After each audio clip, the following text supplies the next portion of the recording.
am joined today by Jon Prince, and we are having this conversation to learn more about his relationship with Helen Bayer, who was a local Holocaust survivor in Pittsburgh. And this story came to my attention, and I'm so grateful to you, Jon, for spending some time to tell us about how you got to know Helen and what you want to share from that experience. So can you start off with how you met her? So it was a random meeting. My wife and I had just come back from a trip on Classrooms Without Borders, and we went to Poland and did the death camps and the Warsaw Ghetto and whatnot.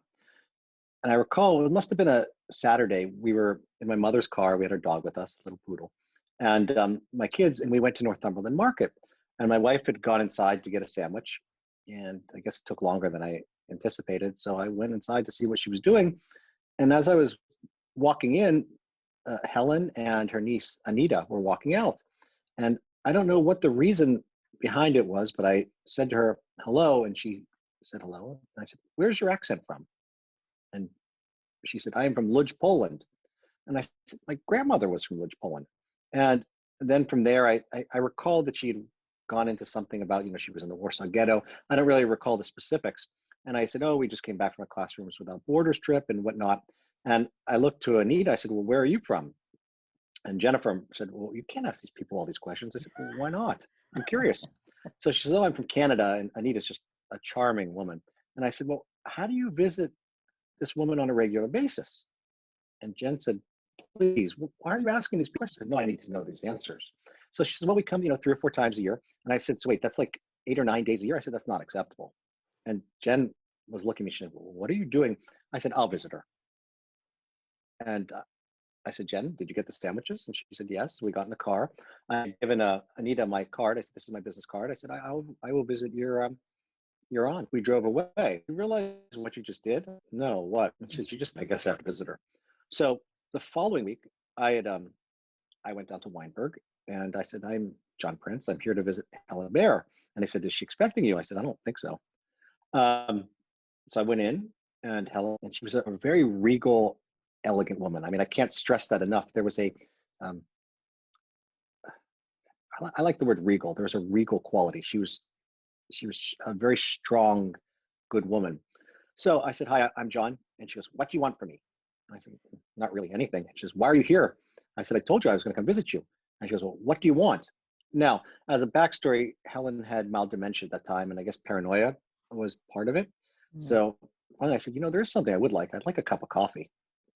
And she says, me too. And that started the ritual right then and there. So she took her coffee, I believe it was with like 2 sugars or 3 sugars and 2 creams. And I like my coffee black. So I sat there and I said, well, I'm Jon. I said, I have 2 children. I said, I sell candy for a living. And I said, tell me about yourself. And she started to talk about herself. She said, I'm here. My husband is no longer. And we just talked. So I was there for an hour and a half. And I said, okay, well, it's time for me to go. I said, I'll see you next week. And she goes, why are you visiting me? And I said, just because I can. The following week I came back and the ritual began. I found out that she liked fashion. So I would get fashion magazines, W, which is the magazine that I was purchasing. Why? Because it was large format. And I could tear the pages out and we'd sit and we'd look at it and we'd drink coffee and we just sat and talked. I mean, it wasn't, everyone keeps asking me whether these marvelous esoteric conversations every time. The answer is actually no. And they were just conversations. They were people connecting. How was your week? Tell me about your, how's your week? She would always ask about me. She had a poodle at one point named Jean-Pierre. And I had a poodle. So I would bring my dog and my dog loved her. So the visits just continued. There was no agenda to the visits. There was no, they were completely just casual visits. So over time, the level of comfort grew. And I would come in, around dinner time, and I would sit and have dinner with her.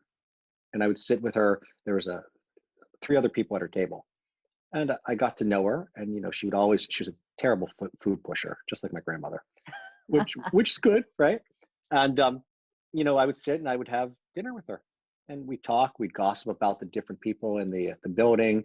I would always report back to the family after every visit. I'd report did I notice any changes in health or in physical or mental, or just things like that. Every visit when I would leave, I would report back to the family. And then just over time, just a level of comfort grew. And 3 years, 3.5 years, I never missed a visit. Now, let me preface, there was times that I was on vacation. And I remember once we were on vacation, we were in Europe and we were looking at this beautiful, beautiful, a beautiful ocean or sea. And I called Helen. I said, "Oh, Helen, it's time for my call." And I told her where I was. And she says, "What does it look like?" I said, "It's beautiful. The light's beautiful here." And she says, "You know, I always wanted to learn how to swim, but it never happened in my childhood." And you would get these little glimpses of things that she would share about her fractured childhood. But the point being is I never missed a call, nor a visit, never. And what did those visits mean? I mean, I know because we talked, you already mentioned you took your dog to see her, but you went with your family as well, yes? I did. And around the time that I met Helen, it was the time that my son was doing a bar mitzvah project because he was bar mitzvah. And the problem is that I had a hard time grasping the concept of the bar mitzvah project because they were very finite. And Jordan couldn't decide what he wanted to do. And there's a million things that people can do. So I said, "Jordan, let's change a life. Hmm. Let's do something that, and I'm not negating what other people do because there's many good projects, but it's a lot easier to do something that has a beginning and an end than it is to venture into something that is completely unknown, goal of changing a person's life."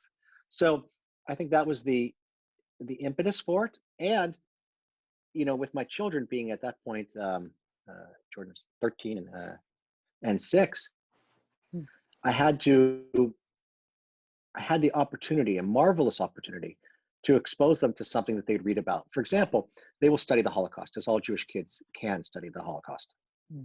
But I think it was Louis Pasteur that said that chance favors the prepared mind. So when they study the Holocaust, right now it's not something esoteric. It's Helen Bayer. It's the woman that we introduced them to on the fourth floor who was part of the Kinder transport.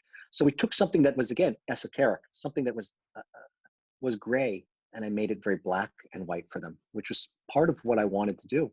But my family visited.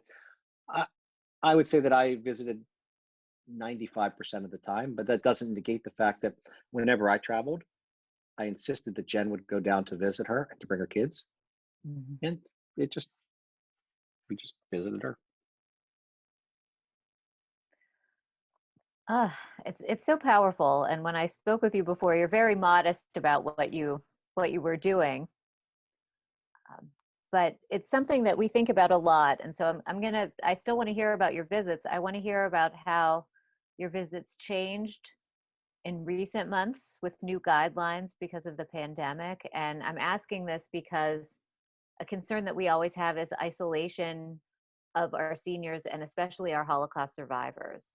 So I'm going to go in a couple different directions with this, but the first one is, how did it change? How were you able to keep visiting her when facilities had to be especially proactive because of the pandemic? Well, it was complicated, and emotionally it was complicated for me because, again, it's when you set out to do something and you make a commitment, you follow the commitment. So here I was, not able to reach her. Her dementia had progressed in the past year. She wasn't able to use the phone terribly well. So she had a caregiver named Jennifer who is just a phenomenal human being. And I reached out to Jen. I said, "Jen, we got to figure this out." And she said, "Let's use FaceTime." So lo and behold, the 96-year-old Holocaust survivor was doing FaceTime. I would call her on Jen's phone. We would talk. Um, she would touch the phone. I don't know how much she comprehended, the digital divide. I'm not sure of that. And I said to her, "Helen, I'm going to promise you one thing. Before this is over, I'm going to get back in there and see you." And literally, so prior to the shutdown, I would also stop on my way home on Fridays because my warehouse is in McKeesport, and I would do Shabbat with the people on the fourth floor. Just sit with Helen and um, just just be there for Shabbat, and then it all ended.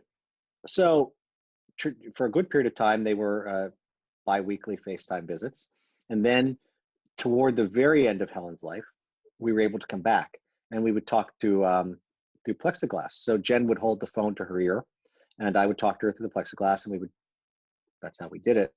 And at the very end, when she had just a few days left to live, I talked with Pearl Averback, who, again, a shout out to her. She was just amazing. She's an amazing human being. And they put me in full PPE gear, and I went up and sat with her, and I said, Helen, I held her hand. I said, I promised you I was going to get back in here. And I said, and I did. And I also said, now it's okay if you want to go. I think you've lived a very full life. But I was there um, probably 3 or 4 times. What I would do is I would go after work, because Jen was selfless. I mean, she wouldn't leave Helen's side.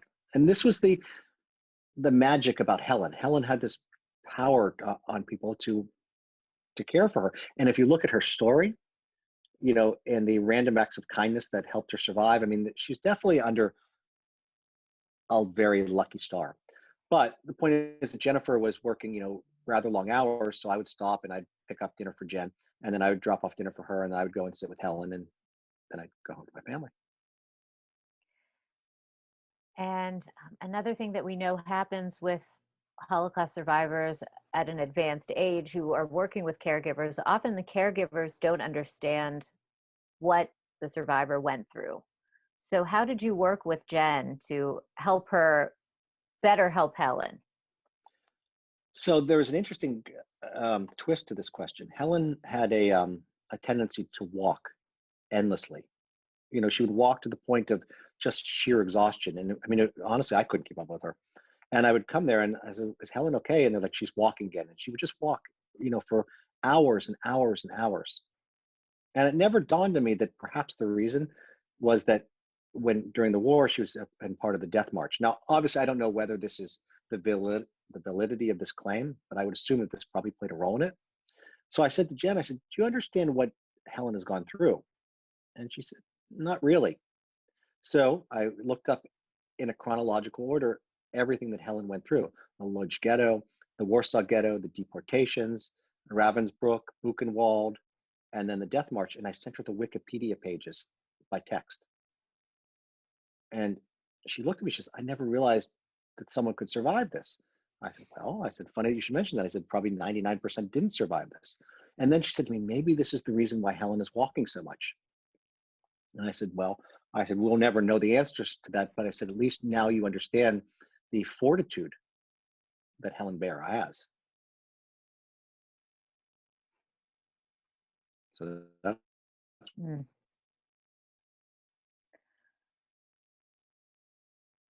I mean, what a gift for this woman who really cared about Helen and wanted to understand what was going on with her. And also what a gift for Helen to be understood at that point.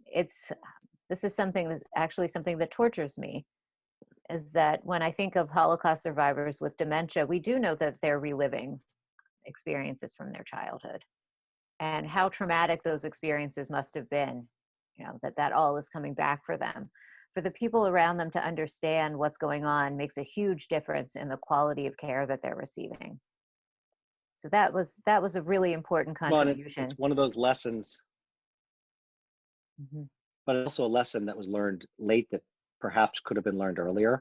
And that's just, I mean, obviously you can't understand the psyche of every person that you have in a unit. But it's interesting because so many people have said, like, oh, what a gift this was to Helen. I actually think that the gift, she gave me a far greater gift than I gave her. And I think she gave a gift to Jen. I think you would ask any of the caregivers on the fourth floor. Helen was a woman that was, if you look at, if I can go back a step, if you look at like what the Nazis set out to do, they set out to create the master race, a race that was strong, a race that was able to endure. And they succeeded. But the problem was it wasn't the Nazis. And we're actually seeing the tail end of their success right now. Helen was a woman that never asked for things. So I could share a couple of funny anecdotes with you. So I brought Ginger in, and Ginger was my poodle. My poodle loved Helen. And then there was a German Shepherd that came in, and it was a support dog. So I said, Helen, do you want to see the support dog? She goes, and you have to understand, Helen was a regal woman. I mean, her speech was regal. She was the strongest-willed human being I've ever met in my life. And I've met a lot of strong-willed individuals. And she looked at me and she says, my experience with German Shepherds hasn't been that good. I mean, and that was just like this, this huge statement. Or once I came in and I said to her, oh, I said, it was a terrible day. I'm starving right now. And she goes, you don't know hunger. But and she was a person that she asked for nothing. She would always say to me, I feel so bad. I can't give you anything. I can't give you anything. And you give me everything. And I said, Helen, I said, I'm not asking for anything. And the reality is you give me quite a lot.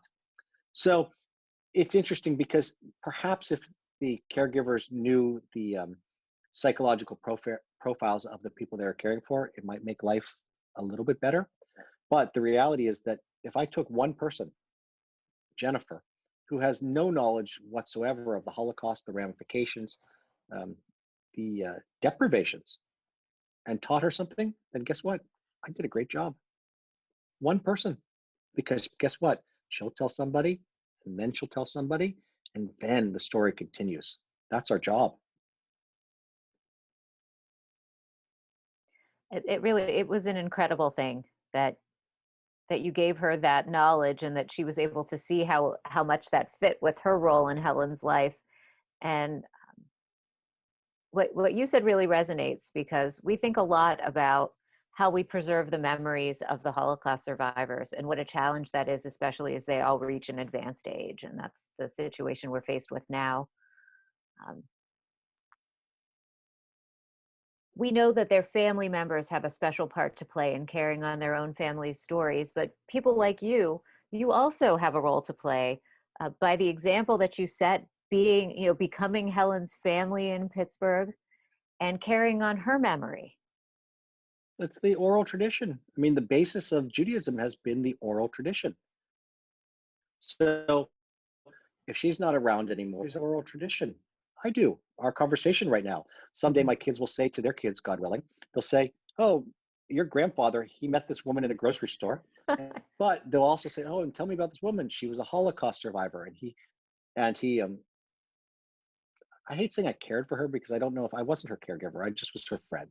And that's something that everyone keeps trying to say, like, "Oh, this marvelous altruistic thing that I did," which maybe it was, and that's open for debate. But I had a friendship, and I made a friend, and I'm able to preserve this person's history as their family will preserve their history. And it's part of the Jewish concept of oral tradition. And unfortunately, it's coming to an end. If you look at, statistics better than I do, there's not many Holocaust survivors left. And every Holocaust survivor that dies, so too does his story die if it's not preserved. And And I will share one thing when Helen died. So, and I apologize for if this appears like a non sequitur into this, but there's so many different aspects to our friendship. So, when Helen went from the third to the fourth floor, her dementia was progressing rapidly, and to be honest with you, I had no training whatsoever dealing with dementia. So I actually read articles and took out books and things like that, and learned more, and talked with Anita, who was just, I mean, I can't say enough nice things about her. And then we had to help her, to help the family to make a decision. Like, for example, would Helen stay on the third floor? Did she need to go to the fourth floor, which was which had more, which was a lockdown floor and probably better for her? And that transfer was brutal, because she was resistant to the transfer.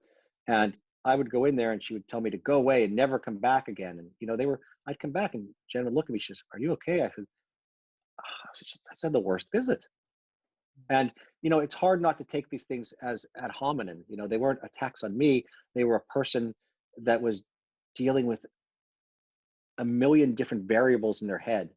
And those were hard. Those were hard times. I mean, so I stepped up my visits, I believe bi-weekly during the time that she transferred over, coming in there, getting to know all the staff, saying, "Look, tell me what's going on with Helen." Not the official line, but making sure that everyone knew that, I was watching after Helen. I mean, it was understood, like, there was no mistakes to be made. And that was hard. There was a time when Helen had a dental issue, and I guess because of their experience in the camps, she wasn't a real big fan of doctors. I took her to the dentist. I arranged through with the family and through Access, and I went to a dental visit with her. So I guess they're just things you do.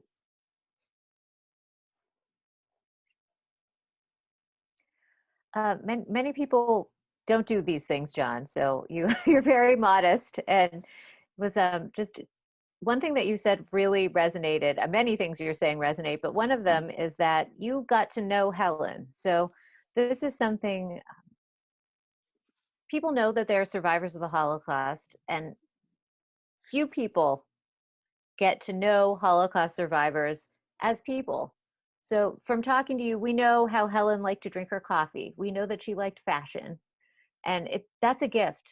And it's a gift that you have those memories of her and you can share them, because there's a risk of Holocaust survivor being just an idea, and people not really understanding that these are wonderful, complex people, each of them unique, each of them with their own story, and then their own story of rebuilding their life after, and what that looked like, and who they were in old age.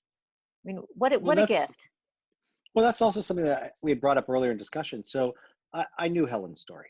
You know, there was well, I knew her sister Mary's story better than Helen's, because Mary wrote her story down. Helen never did, to my knowledge. And there was a time when I was thinking of even reaching out to the Holocaust Center and to you to say, like, I'd like to learn more about her. But it dawned on me that if I did that, the equation would change. Look, there are people that like people and there are people that don't. I love people. I mean, I'll be the first to tell you, I love people. I love my job. Why? Because I work with people. You know, there are some people that love numbers. There's some people that love details. I love people. And in Helen, there was a story, and the story could easily have been tainted. You know, one can easily feel pity for a person saying, like, oh my God, look at the deprivations they went through, look what they suffered. And then your friendship with them is not a pure friendship, because it's based on your sense of what you can give them, or your sense of pity, or however you choose to look at it. Where Helen was concerned, I was just a person that randomly showed up.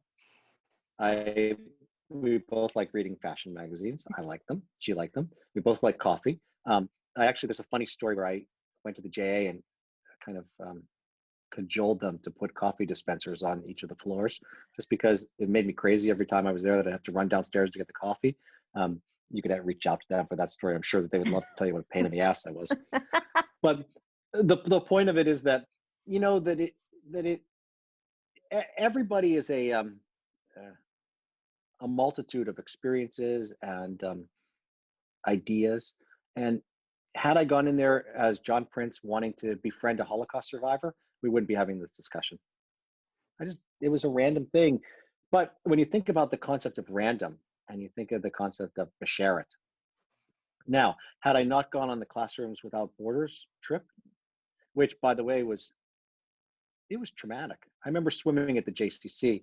I'm in Rovo. I'm a swimmer, and I would swim, and there was a Jewish star. And after spending, 3 weeks in Poland, every time I saw that star, I was like, oh, I mean, it was so I was primed in many respects. I think that trip was a primer, making me more receptive to this experience. Mm-hmm. But you have to look at Helen's story, and if you can walk away from that story and say that there wasn't Basheret in Helen's life, then I can tell you I will heartily disagree with you. So She was fun. I mean, I loved visiting Helen.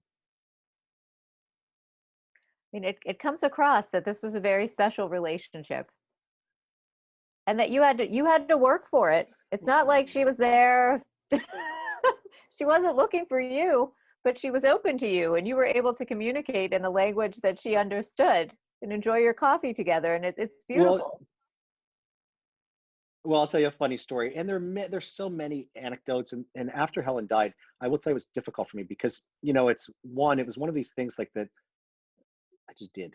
I never thought about it. It was something like, I just did it, and then all of a sudden, there was the article that was written, and people were calling out of the blue, and it forced me to be a little bit more introspective than I normally am. I've never considered myself a terribly introspective person, but then you start thinking about this whole 3-year experience with another human being, which you really never thought about. Which again, maybe that's what made it easier, just because it was just like visiting my grandmother. I had a very, very close relationship with my grandmother. But I will remember there was a Valentine's dinner on the 4th floor. And I provided all the candy for it and all that. And I said to, I think it was Jen at the time, I said, make sure Helen gets dressed nicely. And I put on a suit and tie. I can't remember the last time I wore a tie. So I was going through a little phase where I was growing a beard at that time. So we sat down and it was just a fun dinner. And at the end of the night, she said, please sit down with me. And she showed me pictures of her husband, and she showed me pictures of her life. And at the end of the night, she said, I don't like the beard. Or just when you thought like, I was one of our visits where I just thought I was curious was Helen connecting it all because again they were hard. The isolation, the dementia at the end was, I mean, I could see that it took a toll. So at the end of the conversation I said, Helen, I'll be back, and she said, very weak, nice haircut. So she was just that she was larger than life. She was a survivor, but a survivor um, in a very grand sense, not in a sense of a Holocaust survivor. She was a survivor of life. It is a crazy story, I know. It's a wonderful story. I love that you met her at the grocery store and you created a friendship. It's really lovely. So is there anything that we didn't talk about Helen, or even your thoughts? We talked a little bit before about the importance of making sure people learn about the Holocaust. Anything like that you want to reflect on while we're recording? Well, it's interesting. Um, that when Helen died, so Jennifer and I had taken a little mini vacation to a hunting lodge in Virginia, a cute little place. And I was on the phone the whole time with Jen, like, is she okay? What's going on? And then the call came at 5:30 in the morning, and Jen called me. She says, I just want you to know Helen died. And I'm like, oh.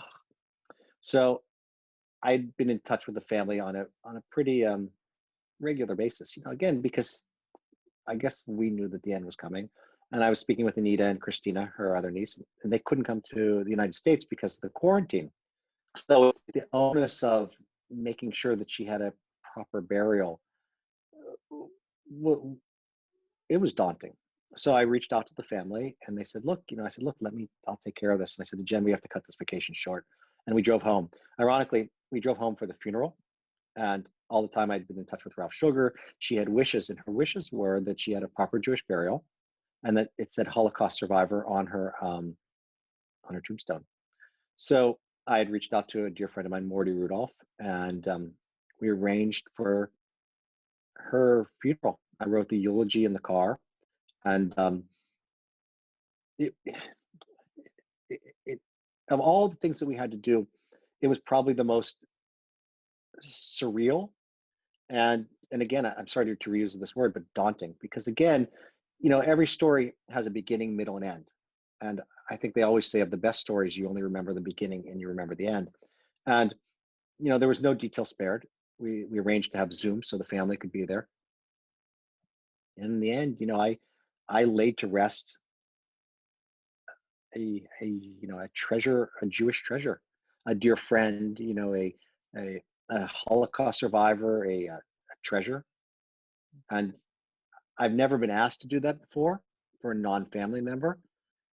Yeah, I mean, I've had a pretty good life and done some pretty amazing things, but I would say that if I had to list the top three amazing things I've ever done, amazing being things that just totally changed my life, I would say that would probably be the first. Well, probably the second. Having my children change my life, my wife, my family, but the onus of realizing that this is a person whose life could have ended on the side of a road, or in a mass grave, or in a gas chamber, or from typhus. And here I was being asked to give this person the proper Jewish burial that was consciously denied her. That opportunity would have been consciously denied her had she died during the war years. That to me was just unbelievable. Mm. Which goes full circle to everyone saying, oh, she was so lucky to have you as a friend.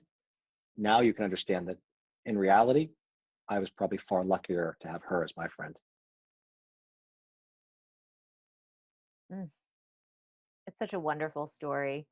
And we're in touch now with her family. You've connected us, and somehow with a very complicated family history, which we will document, and we'll make sure that we have that in our collection and people can hear your story of her and also learn more about her history.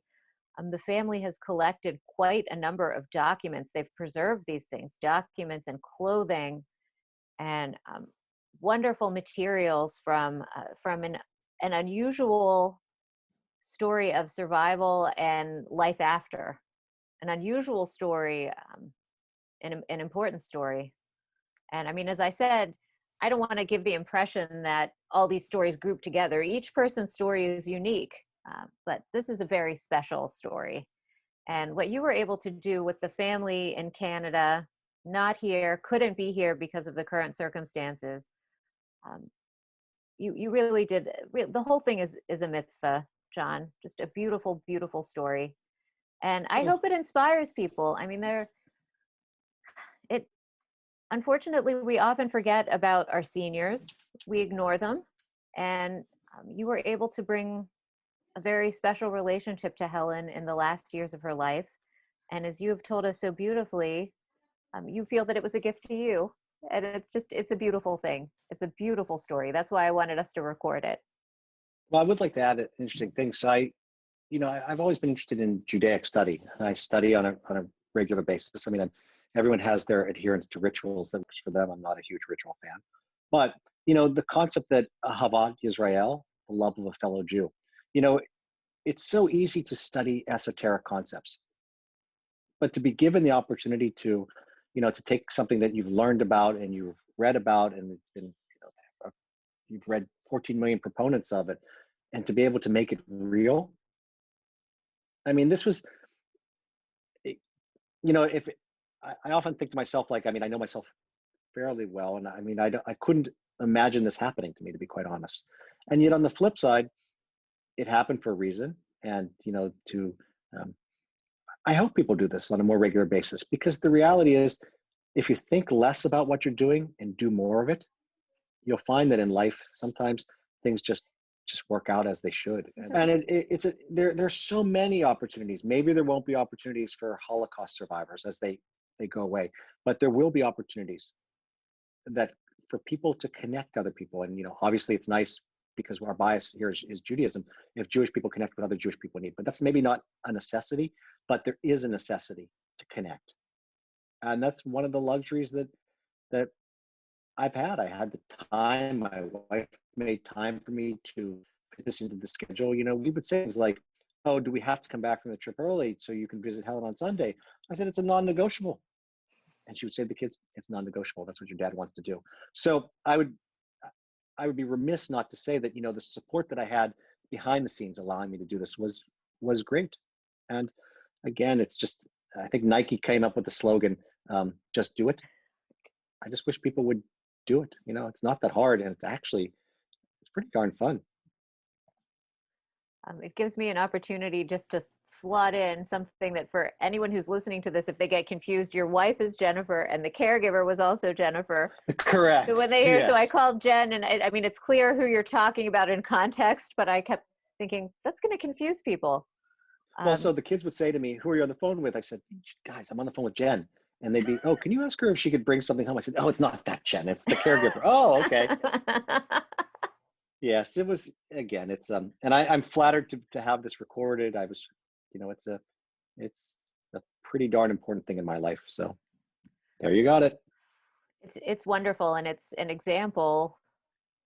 It's an example for all of us that, I would love to be able to share this with people while we're still pretty much in lockdown. I mean, those of us who have the option to stay away and, not expose ourselves, that's a blessing and a gift.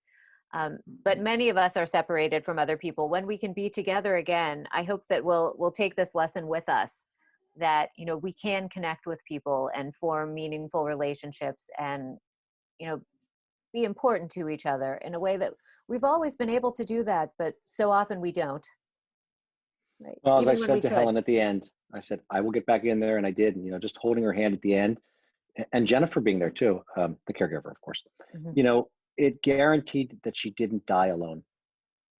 And, look, whether it be a Holocaust survivor, whether it be um, a family member or a stranger, a widow, an orphan, or a stranger, it's our job is to care. And sometimes our job is to reach beyond our comfort levels.